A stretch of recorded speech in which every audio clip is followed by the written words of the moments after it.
Alrighty. So officially welcome to our webinar today. We are so glad to have you with us. My name is Susie Lee and I serve as the Director of Nonprofit Strategy and Engagement with Forefront. If you're not familiar with Forefront, we're the statewide association in Illinois that represents grant makers, nonprofits, as well as advisors, consultants, and allies. Our mission is to build a vibrant social impact sector for all the people of Illinois, and we do this by providing education, advocacy, research, and programs like this. We're really thrilled to partner with ACN for today's Ask a Consultant series. Before we really dig in, I want to share a couple of housekeeping notes. Everyone's phones are muted at the moment to keep background noise to a minimum, but we very much welcome your questions. So please take a moment to locate the chat box. Mine appears in the middle, bottom center of my screen. So if you have any questions, you can type them into the chat box or into the Q&A, and we'll address them as we work our way through the presentation. We are recording this webinar, so we'll share a link with you afterwards in case you'd like to review it, or of course share it with a colleague. And with that, I will ask our presenters to do a round of introductions. Michael, let's start with you. Great, thank you. Yeah, thank you for inviting me to this webinar. I'm Mike Bradisich. I'm with General Systems Corporation. I've been with General Systems for about 3 years, and General Systems is a 50-year-old organization. And during that whole time, we've been focused on technology for nonprofits. So we've got a member donor database that supports mid-level nonprofits. We also provide database management services. So all of that, loading data in, getting data out to the mail shop, exchanging lists, all that sort of stuff. So we have staff that does that kind of work. And then we do a lot of integration and implementation between systems. So we work with other, we work with Salesforce and DonorPerfect and stuff like that. Integrate with websites, mobile apps, business intelligence reporting tools. But most importantly, these days, what we're doing is helping a lot of organizations get onto Google Ads grants. So if you are running a 501c3 and you're not getting free advertising from Google, you probably want to give me a call. I'm sure you'll get my email somewhere in this presentation. We'll help you get hooked up with that so you can take advantage of that grant from Google to get some free advertising going there. So thanks.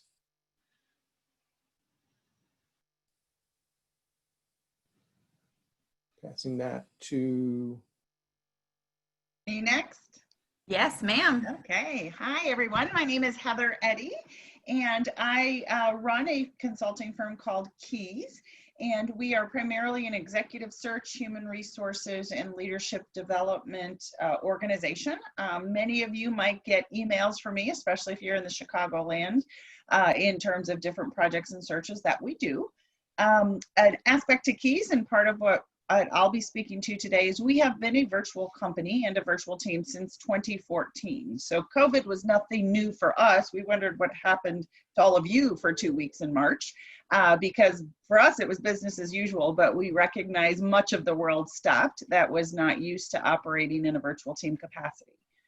So my career and background is just approaching 25 years, and having served in a consulting role to nonprofits for the majority of that, growing Keys out of a large national consulting firm and establishing us as a virtual firm working with nonprofits to build strong and effective leadership teams. So eager to share our insights, not only how we counsel our clients, but how we work as a company as well.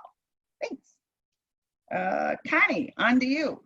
Awesome, thank you. Hey everyone, I'm Connie. I am with TriNet. TriNet is a human resource corporation. We've been in business over 32 years, and we strategize with different verticals. I work solely with nonprofits. I've been doing this in the Chicagoland and Midwest for over 3 years, and we take on liability, shared liability with the employees, and handle everything in the employee life cycle, from applicant tracking all the way through the benefits, the workers' compensation. And today, later, I'm going to share with you how all of that is done through our 100% paperless technology, which has really benefited our current clients pre-COVID and brought us a lot of new clients that need that technology for remote employees. Mark. Thank you, Connie. My name is Mark Berger. I'm a technology manager with Whitfley. I'm out of Wausau, Wisconsin. I believe my counterpart in the Chicagoland is on today as well, so thanks for joining, Chris. I'm hoping to add value to the conversation today, primarily based on my experience with IT strategic planning. Spend a lot of time in this area working with new and existing clients on basically helping them build out their 3-year technology roadmap. And I've been focused on this for a number of years. So during these conversations and during this process, building out a strategic IT plan, in most cases, especially with nonprofits, the strategy has revolved around a lot of things. A few that are, I think, important to this conversation. So making applications and data available anywhere you have an internet connection, enabling that remote workforce, using technology to improve the ability to communicate and collaborate effectively. I also have a bit of a focus, especially recently, around cybersecurity, particularly around the remote worker and some of these collaboration tools and things like that. So anyways, happy to be here. Thank you very much, everyone, for the opportunity, and I'm looking forward to the conversation today. I believe it's back to you, Mike. Great. Thanks, Mark. So Susie sent out some of the questions that had come in beforehand, and some of those questions rotated around how to manage the staff, how to make sure we've got reporting, things like that. So I wanted to discuss how my organization does it. And, we're based on some industry standards, which is Agile and Scrum, but you don't need to worry about the names and acronyms now. We'll just talk about sort of a simple way to manage remote staff and make sure that everybody's on the same page. I'm going to bring up a quick slide deck here. Quick slide, anyway.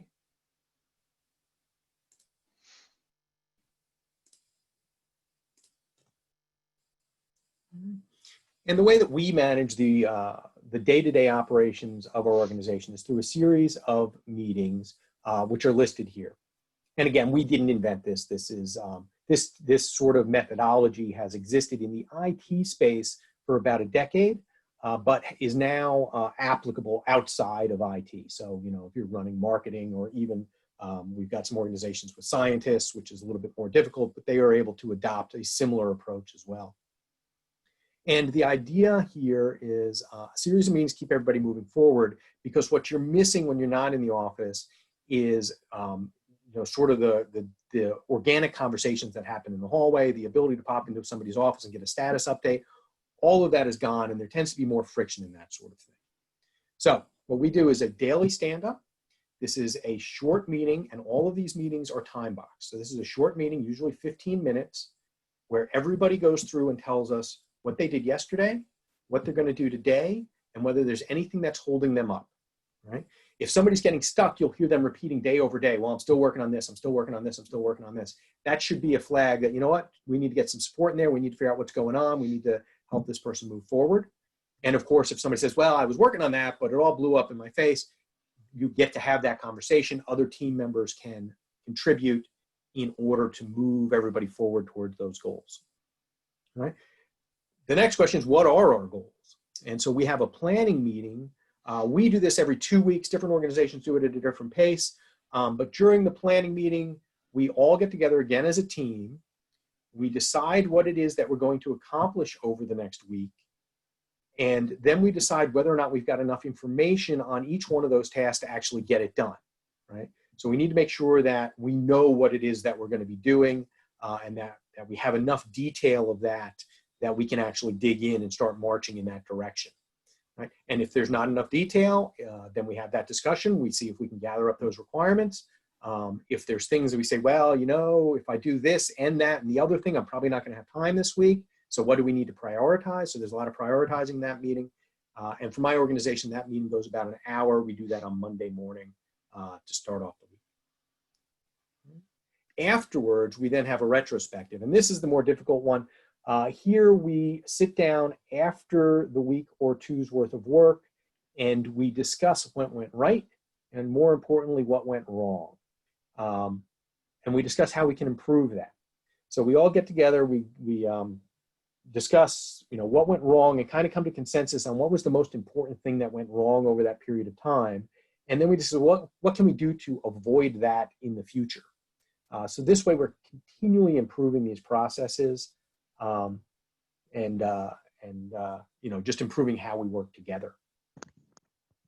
And then we have one-on-one meetings. So I have one-on-one meetings with all my direct reports. All of my managers have one-on-one meetings with their direct reports. And this is literally a meeting between two people. It's a half-hour meeting. We discuss what is on their mind, and then we discuss what's on my mind, and then we talk about any long-term plans. This allows us to continue to maintain the relationships and build new relationships that you would have normally been doing, again, at the water cooler or grabbing lunch or whatever it was that you were doing in the office, which is now gone. And so when you're working remotely, there's no time for that there's no point where you just cross paths in a hallway. So these one-on-one meetings become really important. Build rapport, make sure that if somebody really has an issue, that we bring it to the forefront and discuss it, and then gives us the opportunity to discuss how we're going to plan everything moving forward as well. All right. So again, that's how we organize my organization. And again, it's based on some industry standards on that as well. And Heather, why don't I pass that over to you? Absolutely. Let me shoot my screen up here and share a little bit with you about how managing a virtual team, and then briefly touch into, is it showing up?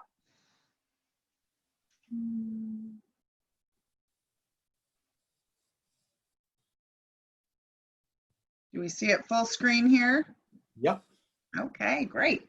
So as I mentioned, Keys has been a virtual company and work with many clients, both what we call place-based and virtual companies and teams, or nonprofits and teams. And so for the past 6 or 7 years, really have been helping organizations think about working virtually in the areas where we do some of our executive search work. It is more effective and more efficient to have a virtual team, or what we call field-based teams. So a lot of our experiences are learned and from live experiences with other clients, so that we can help an organization transform to that. So these are some thoughts and ideas that I have in terms of how the Keys team gets managed, but similarly how we guide our clients. So obviously culture is very important. It is over the past decade of my career, I hear the word culture almost every day, every week in the client interactions we have.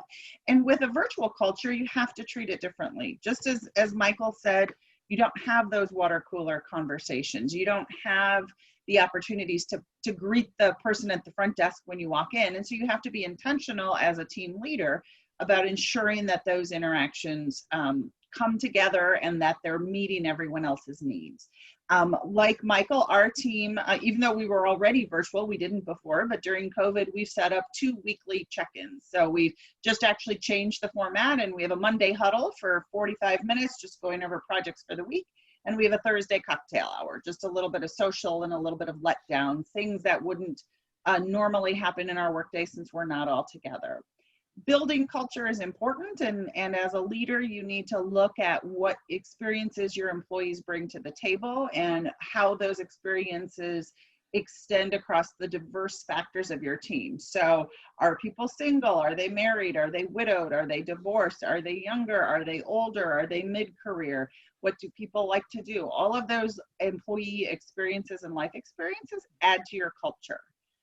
You as an executive or leader have an impact on that culture. So how you shape that. Is it okay to do and to talk about a cocktail hour? Some of our clients, I would never suggest that would not fit with their culture. Other clients have a bit more relaxed and social culture, so that kind of thing would fit. You have to kind of know your own experiences and how those are going to overlay with that of your team. And then certainly, what do people value? Not everyone values the water cooler talk, the chit chat talk, but they value direct access. So those 30-minute meetings that Michael was talking about between a supervisor and a team member might be the way to impact those people. Very important, we see a lot of organizations trying to keep their business as usual, but doing it virtually. And that's not going to work for the long term. I think people had a certain degree of flexibility and adaptability while things were in transition. but very much right now need to establish what the infrastructure needs to be. So if you don't have policies around communications and security and workplace behaviors and what is or isn't okay and how do we all act in a virtual environment, I would encourage you to establish them. You might have slowly evolved or very quickly had to switch to virtual.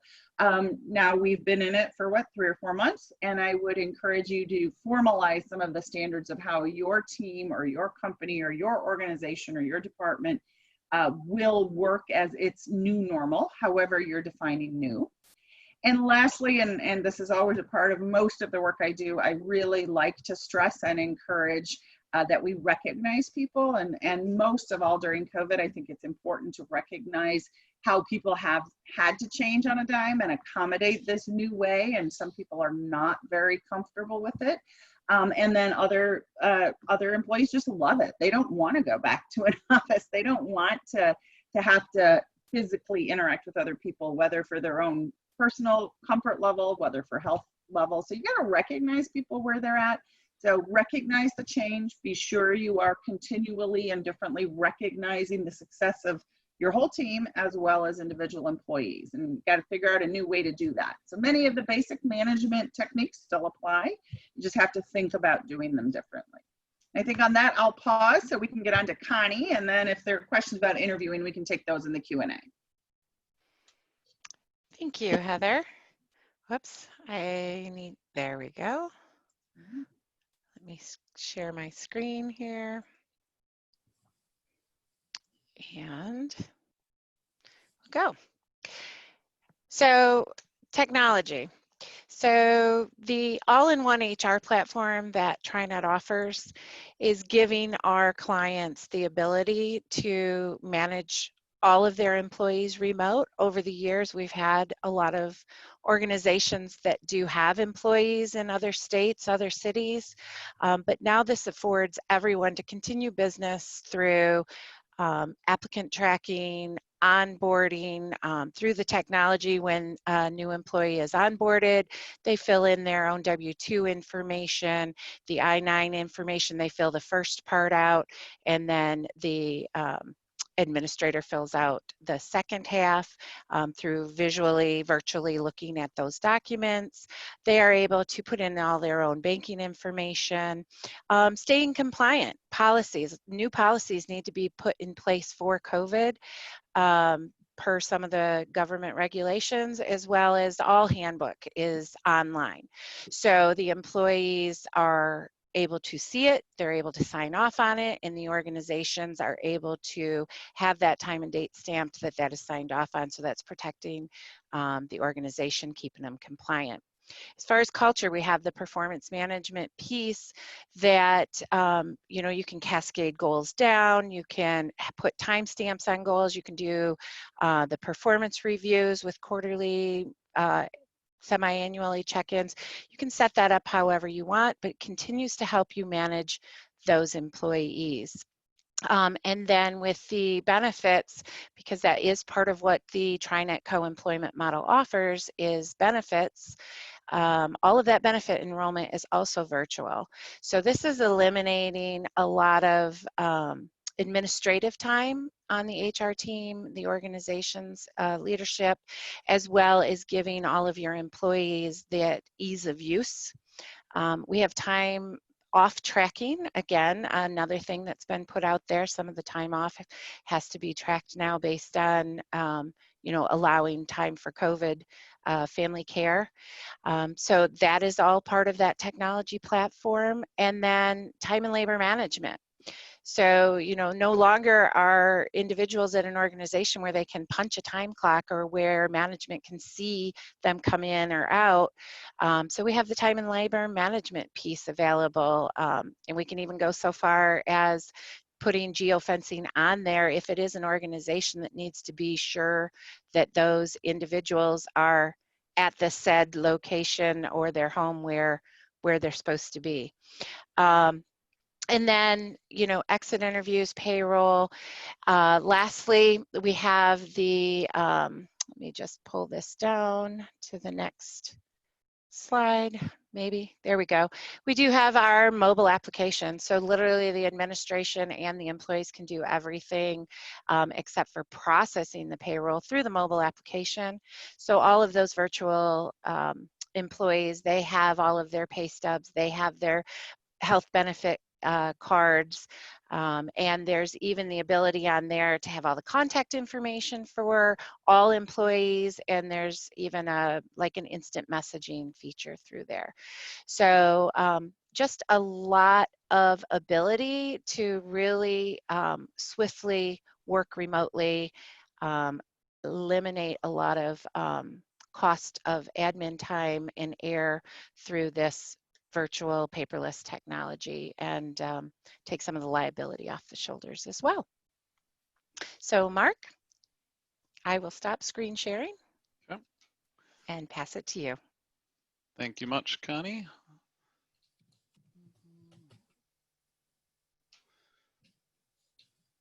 All right, I'm sharing my screen. I'm actually using a blog post from Wipfli.com, and I'll share that in the chat as soon as I'm done speaking here. And the reason I chose this one is, I mentioned before, we work a lot with strategy on clients. We put a lot of clients, helped a lot of clients move systems to the cloud, enable that remote workforce. And we saw a rapid adoption of those technologies when the COVID pandemic hit. Luckily, some of the clients that we've been working with for a long time that already had this strategy shrugged their shoulders, brought their laptops home, and they were okay. All right, maybe it wasn't that easy, but you get the picture. There were varying levels of change, as Heather mentioned before when this all happened. But what we see now is those solutions got put in place in haste because it was necessary. And now security is kind of an afterthought, unfortunately. And I had done a webinar about a month ago focused on a specific technology, focused on the Microsoft 365 platform, that I thought about sharing some of the information from that, but it was too specific on a technology. So I decided to talk about this article written by one of my teammates, 5 Steps to a Strong Cybersecurity for Remote Employees. And I think one of the most important points in this, and I'm not going to read this, I'm just going to step through the high level of it, but one of the most important points is the one that's made in the first sentence: to err is human. Employees are prone to lack security practices, even in highly supervised office IT environments. So I think that's a big point to make here. People picture security of your systems being some kind of device that goes between all your computers and the internet. That trend we've been going away from that trend for a long time now, especially with everybody in the office. That's just not the case. There's a lot of other things to consider as you're looking at security of systems. So step 1, we've got provide clear policies and training. Can't emphasize that training piece enough. Security awareness training is a really effective tool.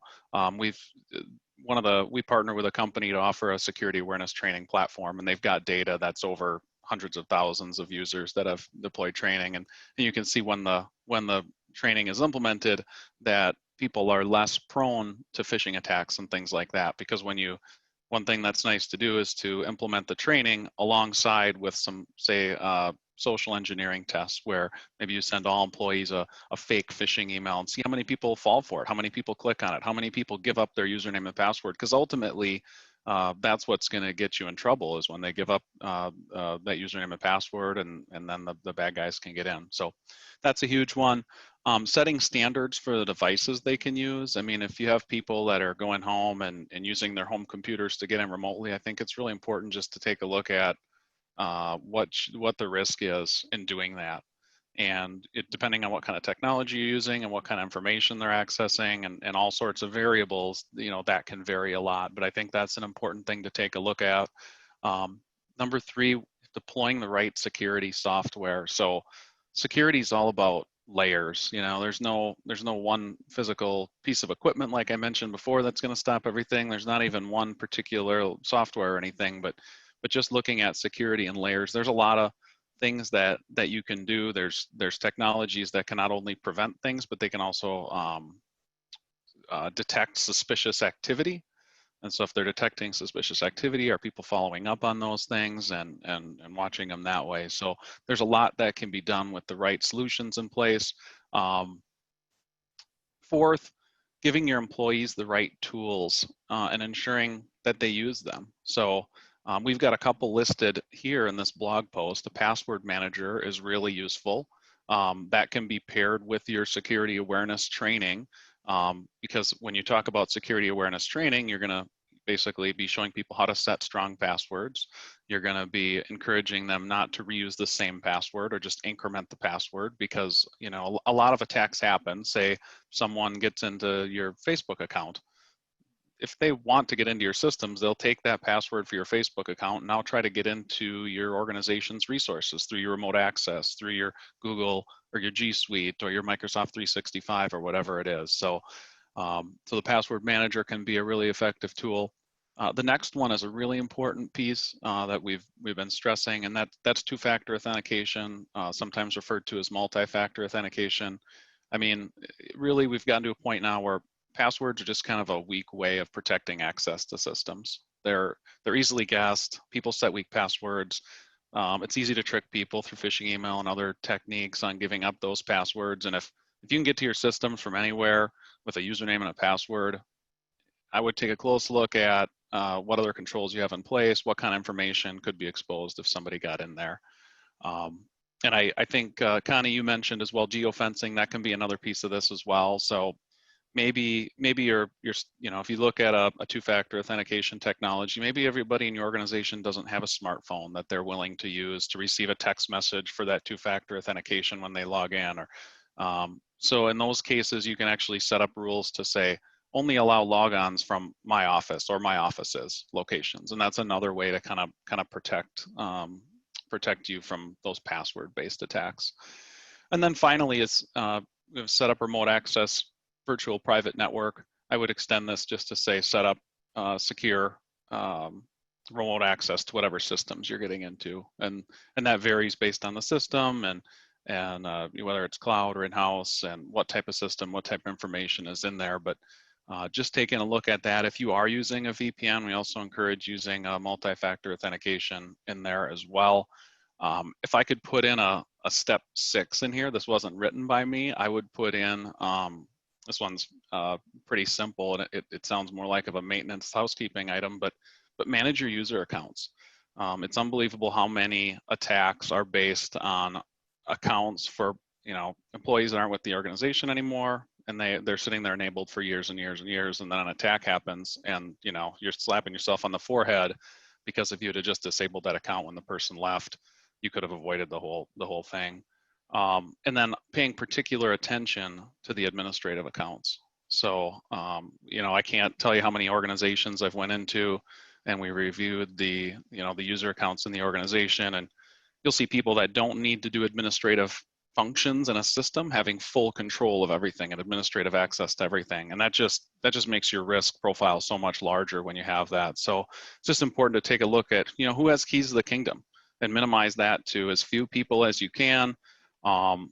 Giving those people a dedicated administrator account, so not working in that day to day, they're not in there all the time, and just really controlling that can help as well. So that's what I wanted to talk about today, just to give a little bit of summary, again, just based on kind of where I think a lot of organizations are, you know, fast movement to, you know, enabling remote workforce, but now it might be time to pump the brakes a little bit and take a look at the security topic.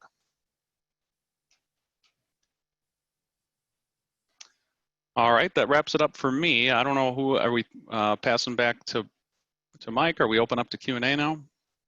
I will take the mic there. Thanks all of our presenters.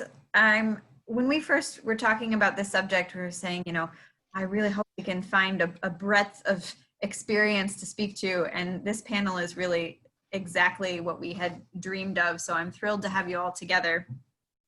I want to remind the participants on the line that you can enter questions live on either the chat or the Q&A.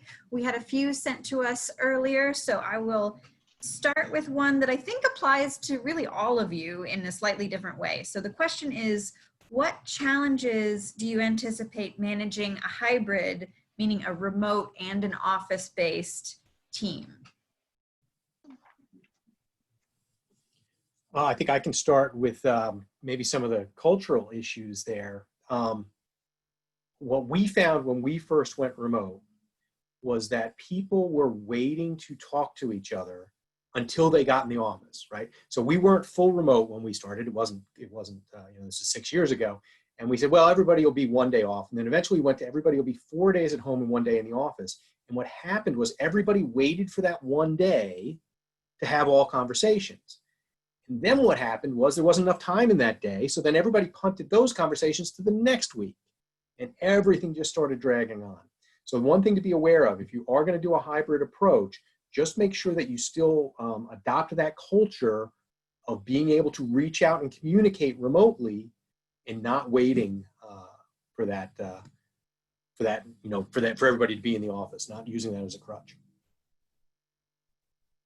I can speak. Go ahead, Connie.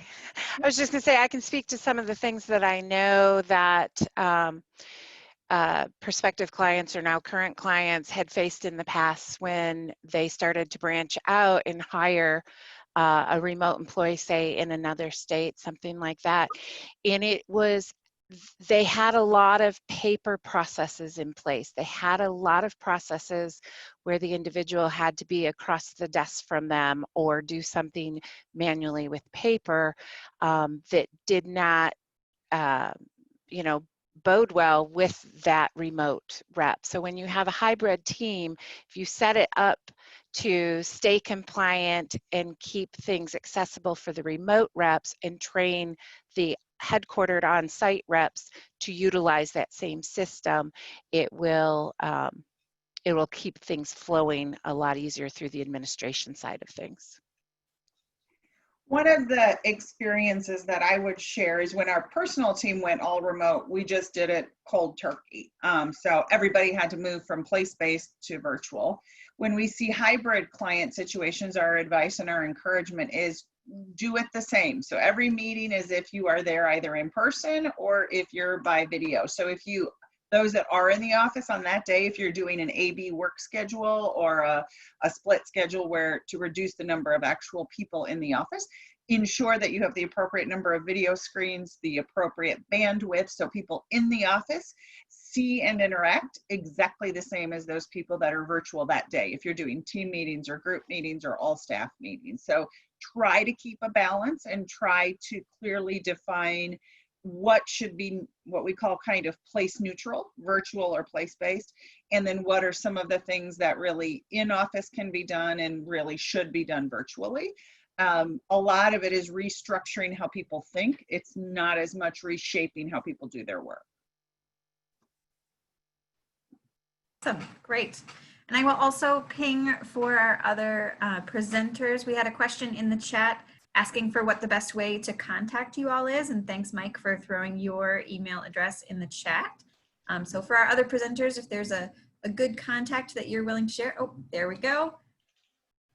He shared all of them. All right, we're all set then. Okay, next question. So we had a question that said, what extra communications are required? I think we addressed this a little bit, but are there any other extra communications required to keep staff in sync, specifically with the direction of the organization?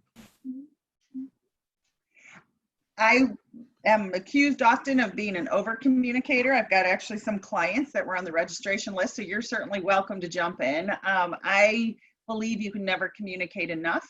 And I think that I have witnessed and experienced both in my life as an employee and now as a leader, you can say something 5 times and people don't hear it 4 times. So try to give information out in various formats. More and more these days, kind of our standard is call, leave a voicemail, follow up with an email, then send a quick text, say, please listen to that message I left you, so that you are covering all ways in which people in today's society and the multi-generations tend to work and tend to absorb information. Keep messages simple, clear, direct. A 3-page email is probably not the best way as people are sifting through technology and information as quickly as possible, but summarize it in 5 key bullets and then click here or read on for some more information. So maybe one suggestion would be based on the degree of information your organization is making changes with. So perhaps a healthcare organization or a direct service organization, perhaps homelessness or food banks, those organizations might have a lot of rapidly changing information, Whereas other organizations that are still a bit stifled by COVID, perhaps a museum or perhaps a theater or a symphony, their communications may need to be once a month, and the other ones may need to be once a week. But try to establish some regularity as well. So one organization we had, they did a Monday memo. So every morning at 8 o'clock, the CEO sent out the memo, and that was the news for the week, or a Friday roundup or something. So create some degree of expectation and then keep it up.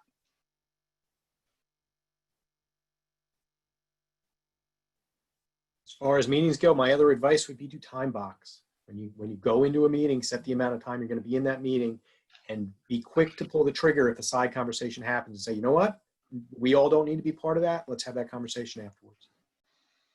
Yeah, one final thought from me is to create a culture of using video and using audio, and you almost have to overuse it at first, because, you know, like we talked about in the past, you don't get the chance for those face-to-face interactions, and there's tools that you can use to, say, broadcast to the entire organization, and getting that face time is extremely important. And I also echo the comments about using multiple different platforms to communicate. You know, if you have a new social media based type of a platform, that's great for part of your user base, but there's probably another subset that really prefers emails or some other form of communication. So putting it out there multiple ways is really helpful. Great. The next question is, what tips do you have for best supporting team members who are less comfortable working online?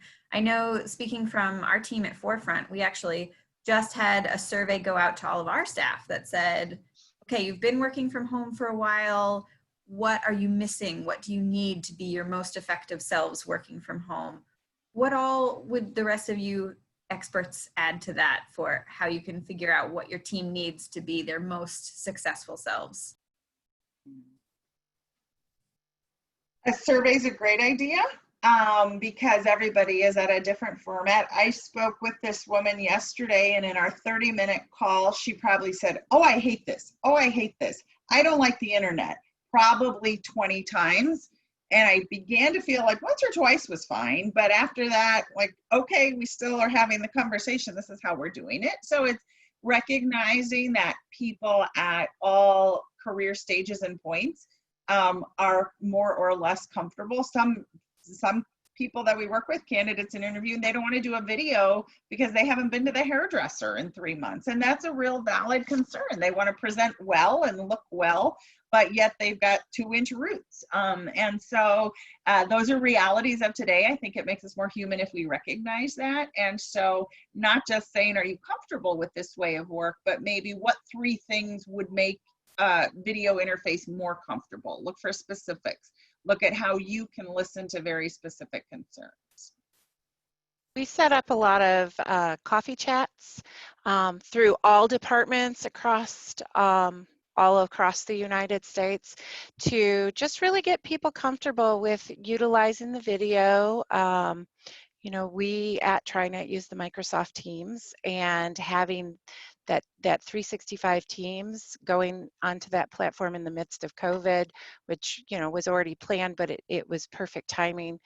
It has really helped. So for our support staff, for our HR consultants, for our business consultants, leadership, it just, you know, right out of the gate, setting up those cross-team coffees where people could just speak open and honestly, and then others could help them build their confidence and their comfort level and answer questions, give best practices. This is what I do or did, those type of things.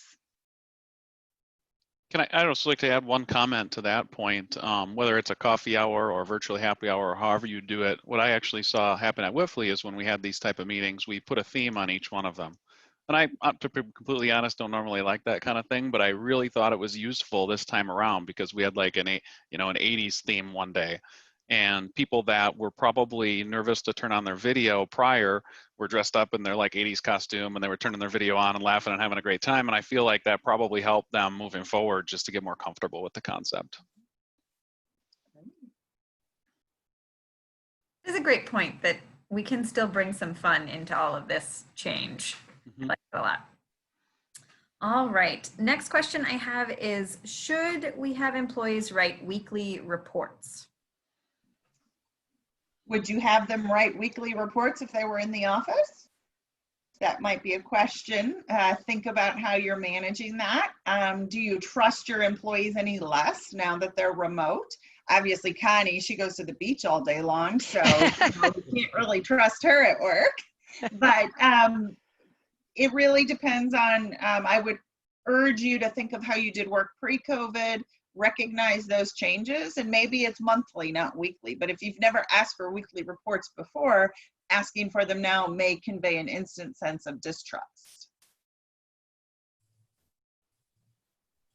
In my organization, we manage everything through, well, the tool we use is Jira, which is kind of heavy-handed. You break up a project into the tasks, and then you can see those tasks move across the board. What we recommend for a lot of the nonprofits that we're working with is that they use Trello, which is much easier to use. You pop in the tasks that need to be done, and then you can see those tasks move across the board. And now you don't need a weekly report. You can go in and say, okay, well, here's the 6 tasks that were assigned to this employee, and are those tasks moving across the board, or do they appear to be stuck for some reason? In which case, we should touch base and see what's happening. So in our organization, we don't do weekly reports, but we have basically continual reporting of what everybody's working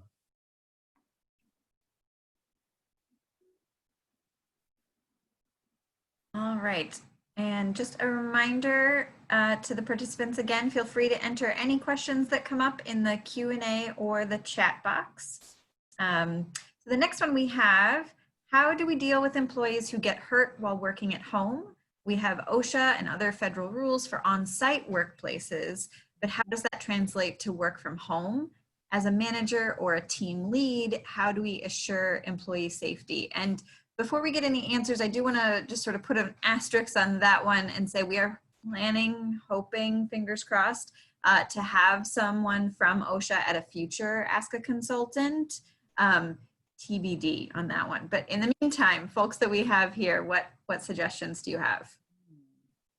First thing I'll say, I alluded to it earlier, you must have new policies in place. You must have a work from home policy in place that those employees sign off on.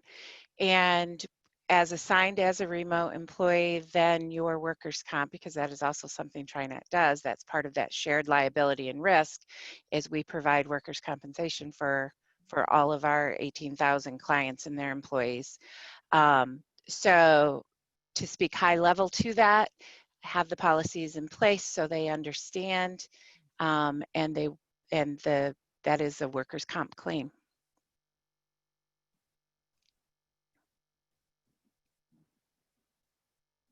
Any other thoughts on OSHA and policies for employee safety? Oh, I just got a question in the chat. Is it necessary to get any type of insurance to cover virtual meetings or webinars? Or perhaps is there a best practice for adding a disclaimer to the webinars that are shared via public platforms? I don't know the answer to that. I do know that our clients that have employees that work from home are coded differently. There's a different rate for workers' comp to cover what they're doing. Yeah, and I'm not sure about any insurance specific to virtual meetings or webinars. I will say, when you hit the record button, depending on the state where you're in and the state that they're in, it is best to make a statement that you're recording. Within our organization, we actually make the statement before and after. Hey, we're about to record this. We are now recording this, just so that everybody knows. I don't think there's an awful lot of liability there, but there are laws about when you can record audio and stuff. Such. Other than that, it's probably best to check with your, if you've got E&O insurance, if you have cybersecurity insurance, probably best to check with the organizations that hold those policies for you and make sure that it's appropriate under this new environment. It's possible that things do need to be changed on any of those insurance policies. I don't have direct experience with that other than I think that would be actually a great topic for another Forefront ACM webinar would be to bring in people from the insurance industry to speak to some of this, because my sense is that that industry, like most others, has been turned on its head and never did workman's comp or general liability or D&O insurance ever anticipate a work format like this. So it's probably ever evolving as well. Sorry to cut you off there, Mark. Yeah, I think cyber, no problem at all, Heather. I think cybersecurity insurance is definitely something that should be taken a look at. I'm not a cybersecurity insurance expert myself.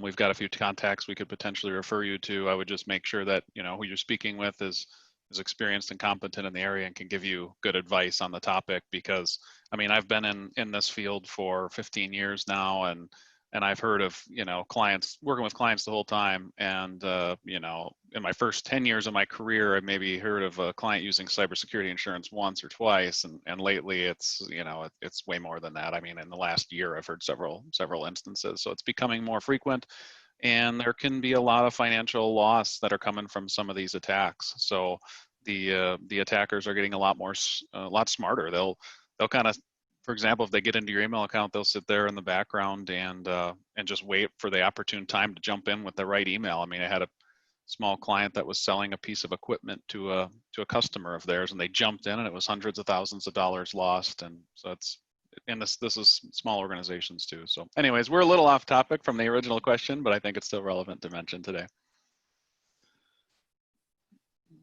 And Mark or Mike, maybe, well, anyone is welcome to, but I think the two of you might have some specific experience. I know, before COVID, we had some webinars that we were hosting, and now it's all the time. We're on all the time. And I've seen platforms quickly try to increase their security, like Zoom added the, they call it? The waiting room for meetings. Are there other things besides what the platforms are doing themselves that you all would recommend as a best practice? I think if you don't mind, Mike, I think I can maybe go first on this one. I think in most platforms, some of those options are configurable. So things like an audible charm when someone joins the meeting, or a waiting room where you actually have to admit people into the meeting. And I mean, it's from a security standpoint. It's also from a standpoint if, let's say you have some people coming from another organization and you start talking, it's nice to know when people join. So there's an alarm like that. So I guess that would be one of the first things that I would look at. And then with any cloud technology or anything, it's all in how it's set up. So that, the platform's only as secure as how it's configured. Like for example, the Microsoft 365 platform is very secure, but a lot of those features aren't turned on by default. So you kind of need to go through the process of seeing, well, what license do I have and what features are available, what ones are enabled, what, making incremental improvements on it all along to improve the security of the whole platform. Yeah, and then I think I just fall back to what Mark said originally, which is, you should have a security policy in place. You should have employees signing off on that periodically. You should have records of when they signed off on it, et cetera. Just to kind of throw that out. Absolutely. Another question we had, which I think this one is appropriate at all times. How much training is the right amount of training? How much should a manager, employer have? How much should you offer to the team? I might jump in with, I think it was Connie's survey question. People need different types of training. I mentioned earlier, we're doing a lot of interviewing. We have made, and that's what we do, we're a search firm. So we have made one of our associates available for 15-minute WebEx and video training sessions.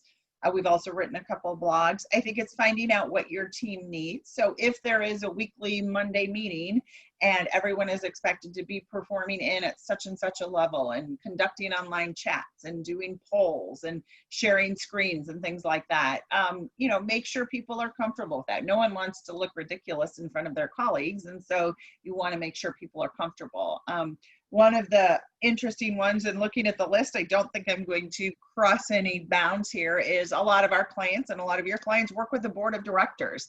And this one client approached me, and they had, their quarterly board of advisors. It was 60 people, and 2 people, I won't say gender, 2 people were upside down the entire meeting. So they were like, their pictures were upside down, and they obviously didn't see it, or would have said, hey, how do I turn myself around?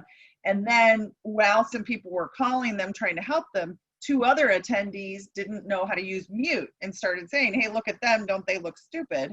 And that really did not go over well in this group of 60 board members, and it was a bit chaotic. And this was the first time they had done this, was back like in March and April. So then what they did is they intentionally, before another committee meeting or coming up, they had someone on staff call every board member and say, here's 5 things we want to go over with to make sure our meetings run smooth. Can we do a little training with you? And the funny part was those same 2 guys were then at the next meeting sideways. So at least they rotated a little bit, but not completely. So think of your board too, keeping in mind a lot of board members have members that are out of the workforce or retired, or community volunteers that don't interact daily like we all do.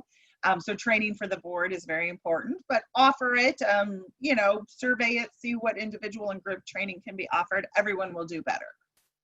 I think that training around the cybersecurity piece and the social media policies, that type of training, and having them sign off that they acknowledge that and that they understand the policies and that they've now gone through the training, also helps protect the organizations. So it's not that you have only put a policy in place, you've done everything you could to help secure the organization and assure that the employees understand how to use it, how to watch out for phishing, those type of things. So, we have them annually, quarterly, and as needed. I think as far as use of technology training, that's a really tricky one, because as we know, there's typically a pretty big gap in technology skills between different subsets of users. And so I guess my advice or my recommendation would be to do some assessment on the front end to have targeted training to the right individuals, because if you try to blanket it, you're going to end up, you're going to end up boring some people, and you're going to end up blowing some people away. And so you kind of want to meet people where they're at. That's not always the easiest thing to do. Some ways that we've done it in the past, one simple way would be just a simple self-assessment. Rate your skills on the use of Microsoft Word, Outlook calendaring, whatever the tools you have are, and try to be targeted with your training. Right. So I'm going to give a last call for questions. And while panelists are maybe thinking if there's any last thing they want to ask, I will give a last question to our panelists. What, if anything, has been a pleasant surprise since COVID, since we've all started working from home and virtually more than before? I found my team and our team that we work with more human. Sometimes it's, you think of people as the boss and the employee or the manager of this area. And we've done some things that were kind of crazy. And whoever said the 80s thing, was that you, Michael, coming differently. Sometimes we'll do a team meeting, which is a smaller group of just 3 or 4 people, like where it's a required walk. Everybody must go out on a walk. So we're not sitting like this. And we have our FaceTimes on, and we, show, look at that pretty dog or look at that flower. But I think the human side of who we are, and maybe it might end up doing a little bit more blending of work and personal, and some people aren't as comfortable with that. But for me, it's been a blessing and a joy to kind of realize that everybody, us, our team, and our clients, we're just all more human, because we are. I'm not going to say those words, we're all in this together, because I really don't like that, especially when it's on the back of the Home Depot shirts. But it does make us all more connected, and it makes us connected in a different way. I would agree. I have found people to, I don't know, almost be more, not necessarily casual, friendly, but just more tolerant of a dog bark or a child crying or someone walking in and out behind you. Because a lot of those things, some of us have worked around for years, working out of a car or in a coffee shop or having a meeting wherever we needed to take a meeting. And so I have found that everyone now has a little more patience with that. And to extend that also allows for maybe having my office outdoors for a little while during the day, and maybe going for a walk when I know I have a phone call, but yeah, I'm on a walk. Yeah. Which is things that I couldn't have gotten away with 6 months ago. Mine would be, I guess the statement being, I wish we would have done virtual happy hour a long time ago. I've been working in a team that's everybody's been remote across the entire nation for a long time, and we've had these tools in place for a long time. We always thought, well, we're good to go. We get together in person once or twice a year, maybe, if we're lucky, and we have the Teams platform and we have video and these things, but it's always business. And what I really realized, when this all happened, is we put into that virtual happy hour environment, and it was fun. So I totally concur with everything, the other comments. Great. All right, we got one question came in under the wire. If employees have the technology devices to perform their work, what or how should you address situations when they use the phone to join work meetings? We have a video is mandatory rule for all of our standing meetings, and it was not easy to enforce. Because a lot of developers like to sit in a dark corner and don't like to be on screen. There are a lot of introverts, but it's video mandatory for our meetings. I would say it's a set establishing standards. These are video only meetings. These can be hybrid call-in phone meetings or even in person. And some meetings, it might be okay just to make them phone meetings, maybe more one-on-one. Sometimes that's a little easier. But set a standard and outline an expectation and just be clear.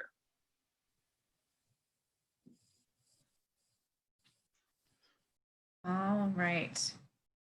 Well, thank you everyone so much for joining us today, Forefront and ACN. We are glad to have you here with us. Again, this was recorded, and we will be sharing the link out for folks if you want to review it later or share it with a colleague. You can see other webinars and programs that are coming up on our website at myforefront.org. Thank you to the panelists. Thank you to the participants. And I hope you all have an excellent day. Thank you. Thank you.